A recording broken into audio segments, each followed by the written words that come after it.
Hello and welcome back to the Secrets of How to Buy a Home in 6 Easy Steps. I'm Kerry Davies of Remax Camosun in Oak Bay. This is a bonus video that I've put together. I call it the 40 factor, and this is going to help you determine what your home buying budget is going to be. So just sort of a little bit of a rule of thumb here, a way of determining what you might be able to afford when buying a home.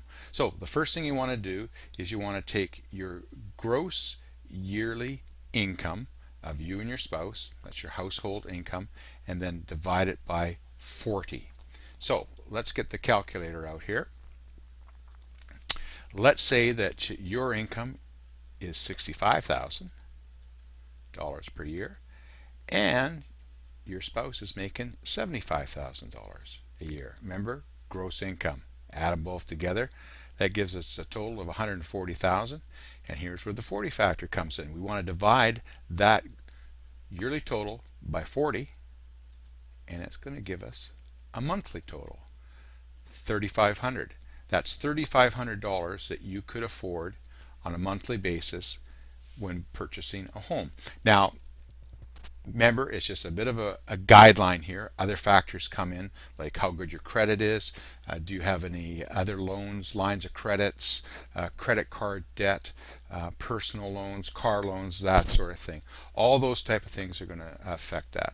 But that'll give you a gist. So if you're $140,000 a year gross income, gross family income on a yearly basis, what your payments that you could most likely afford around $3,500 a month. Now, you may not be comfortable with that, but regardless, that's what you probably qualify for. And that's a common theme I hear with some of my clients when they've been to the bank. They go, man, they've pre-approved me for a $700,000 mortgage. We're not comfortable with that, and that's great. You have to buy within your comfort level.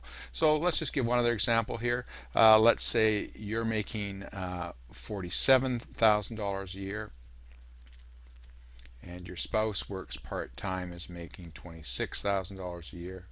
Oops, let's try that again. 47,000 plus 26,000 equals $73,000 a year. Again, divide by 40, it's going to give us a monthly total. In this case, it's 1,825 or 1825. Okay, so this is going to give you just sort of a rough idea of what you can, monthly payments you can afford. But how does that translate into a mortgage? So go to Google and Google mortgage calculator, and there's all sorts of just about every bank or credit union will have a mortgage calculator available.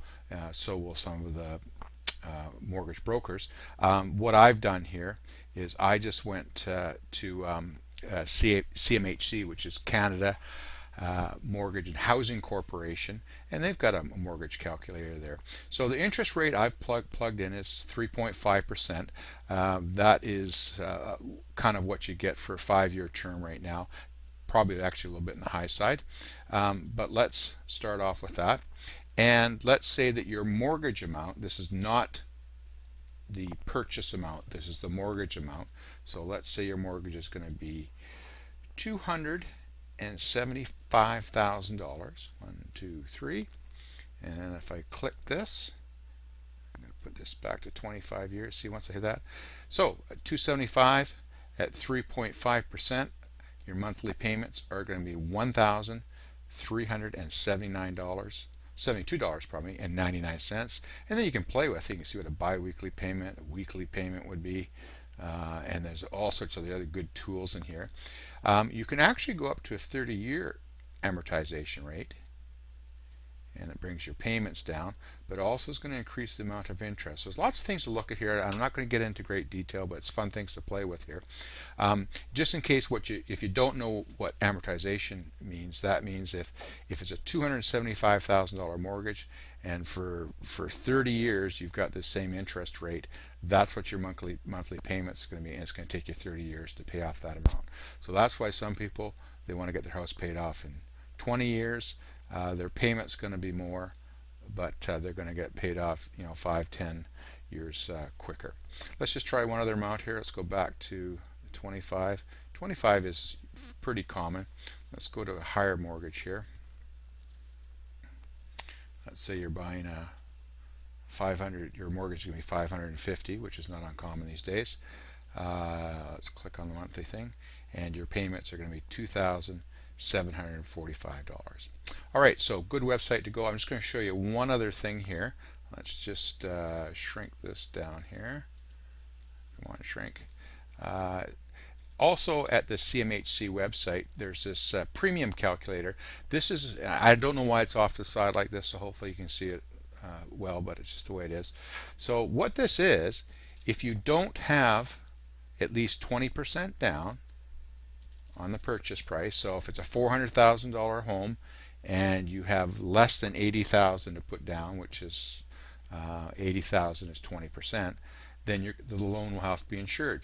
So if you're buying a place for, let's say, 325,000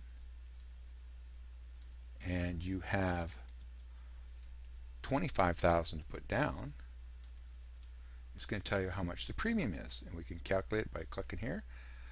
So look at the premium, $8,250. Now you don't actually that gets added to your mortgage, so don't think about as money coming up. You can also click on this table of premiums here.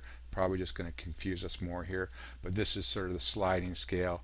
If you've got the more down payment you got, the cheaper the premiums got. Like I say, I'm not sure why these come a factor here in some mortgages, because conventional financing is 20% down. And I'm not going to get into self-employed here.